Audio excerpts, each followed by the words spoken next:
Animal style In-N-Out burger, but way better.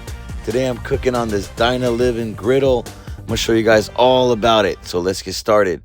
All right, so the first thing you want to do is season this thing, put some oil, let this bad boy heat up, and this thing gets pretty hot. It takes a little while, maybe in about 5-10 minutes.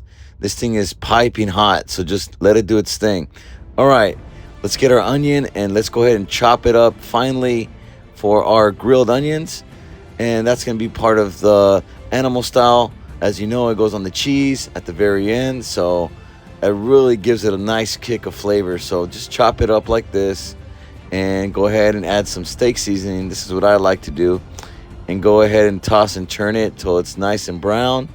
And once it's browned, you can go ahead and pull it off the griddle and just put it on a plate. I like to cook this first. That way I know it's done and it's out of the way. All right, next, get your ground beef of choice. I like to use the Trader Joe's 80/20. It's never failed. It's always delicious, good quality ground beef. All right, so go ahead and use 2 pounds. This is the first packet, and I'm going to go ahead and throw in another packet. And look, I've been wanting to make this recipe for you guys, and I'm finally going to do it, so I'm pretty excited about it.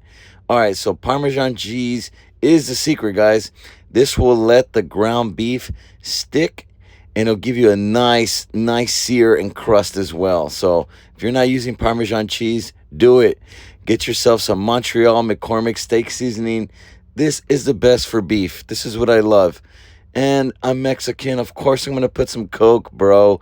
No, but the Coke, seriously, it kind of breaks down the meat fibers and it just softens it up. It's so good. If you haven't done it with Coke and Parmesan, you need to. All right, it's very simple ingredients that I use here, guys. Make sure you put enough Coke. Don't make it where it's too runny. You know, it's almost like you want the consistency of like Play-Doh. All right, so once you have that, go ahead and make them into balls. You can measure it. I never do because I don't care. All right, I'm going to just make balls that are pretty much even. Now we're going to make our special sauce. I got some pickles and some kosher pickles. I'm going to chop up some pickles finally, and we're going to make our spread, the famous In-N-Out spread. All right, we got our ketchup, our mustard, and some mayo. Go ahead and mix all this in. You can do it however you'd like. Some people like to put Worcestershire sauce or Worcestershire, whatever the heck people call that thing, whatever. So go ahead and mix this thing up. Get our tomatoes. As you know, animal style uses tomatoes. Get your leaf lettuce, not shredded, but leaf. Go ahead and wash all those and put it on your cutting board. I like jalapenos.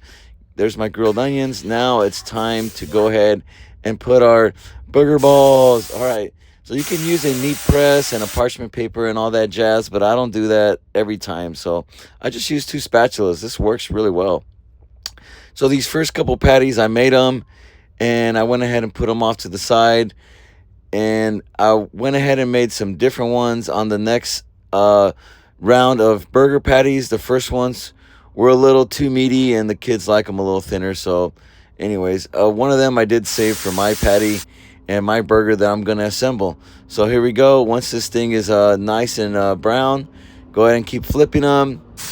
And I don't like to kill them. I don't like them too well done. You know, get our bread, and I like to toast them in that burger grease. It's the best. And I like to toast both sides. Now let's go ahead and prepare our burger. Get that delicious spread. Put a good amount on both breads, guys. All right, if you're a saucy guy, put it on both. All right. So this is how we assemble this thing. Put our lettuce, then we go ahead and put our tomatoes, put our burger, put our cheese, and then grilled onions at the top. And, of course, the pickles at the bottom. Go ahead and give it a nice little burger press. This thing is looking delicious.